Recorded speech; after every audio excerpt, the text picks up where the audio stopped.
রহিম।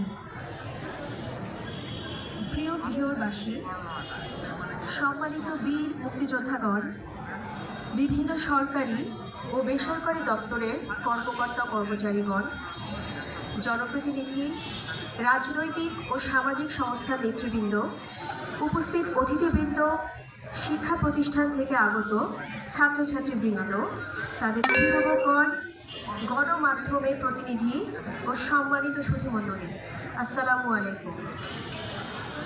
আজ 16 ডিসেম্বর মহান বিজয় দিবস।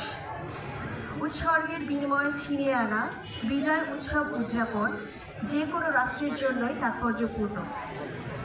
বিজয় দিবস আমাদের জাতীয় জীবনে অবিস্মরণীয়, সবচেয়ে গৌরবোজ্জ্বল ও আমাদের জাতীয় প্রেরণার উৎস। সম্মানিত সুধীমণ্ডলী, এই মহান দিবসে আমরা শ্রদ্ধা ভরে স্মরণ করছি বীর মুক্তিযোদ্ধা, বীরাঙ্গনা, লেখক, বুদ্ধিজীবী, সংগ্রামী ছাত্র সমাজ, সাংবাদিক, পেশাজীবী ও সর্বস্তরের জনসাধারণকে, যাদের অসামান্য অবদান, সাহসী ভূমিকা, আত্মত্যাগ ও সহযোগিতায় আমরা স্বাধীন বাংলাদেশের নাগরিক হতে পেরেছি।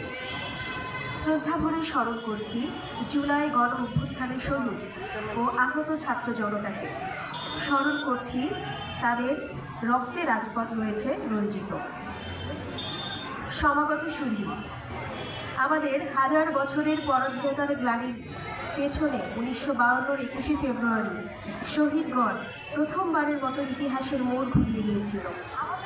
1947 সাল থেকে 1970 এই দীর্ঘ 23 বছরে পাকিস্তানি শাসন, শোষণ ও বঞ্চনার বিরুদ্ধে নানা আন্দোলন ও সংগ্রামের মধ্য দিয়ে স্বাধীন মাতৃভূমির স্বপ্ন চূড়ান্ত রূপ পায়।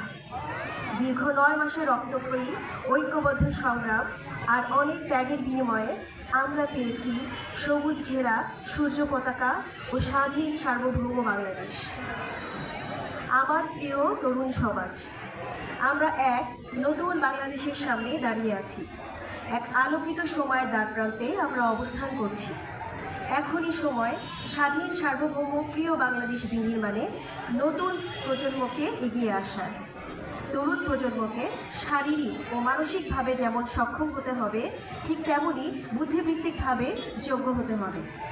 আমাদেরকে সচেতন হতে হবে সামাজিক অবক্ষয়ের বিরুদ্ধে, সাইবার বুলিংয়ের বিরুদ্ধে। আমাদেরকে বাল্যবিবাহ, মাদক ও সন্ত্রাসকে না বলতে হবে। শ্রদ্ধাশীল থাকতে হবে আইনের প্রতি। সত্যিকারের মানুষ হয়ে দেশকে গড়তে হবে, তবেই স্বাধীনতা অর্জনের সার্থকতা পরিলক্ষিত হবে। প্রিয় শিক্ষক মণ্ডলী, আপনাদের উদ্দেশ্যে কিছু বলতে চাই।